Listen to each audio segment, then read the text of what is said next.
Raqibga ham hech qanaqa bir o'yinni men shunda ko'ryapmanki, men nima uchun Arsenalni ozgina ana kun bo'lganda favoritdek ko'rdim, ozgina.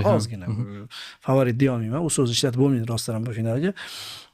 O'yinni kim agar nazoratga qo'yib beradigan bo'lsa, Arsenal yutadi. PSJga qarshi ham shunaqa sekinlashtira oladi. Nazoratni ushlay olmasa, nazoratsizlik nazoratini ushlab oladigan bo'lsa, PSG o'zining daqiqalaridan foydalanadi. O'sha daqiqalarga tayyor turish kerak, lekin Arsenalni boya aytilgandek har qanaqa aldamchi harakatlarga ham tayyor o'yini borda. Masalan, himoyachilari juda ham yaxshi, darvozabon juda ham yaxshi va qanot futbolchilari, mana oldinda o'ynaydigan qanot futbolchilari ham eng ko'p himoyalanadigan jamoa hisoblanadi. Masalan, umuman Real yo'l topa olmagan asosiy sababi 2 yildan beri shu qarshi hujumga Vinicius umuman chiqib keta olmagan, hech narsa qila olmagan.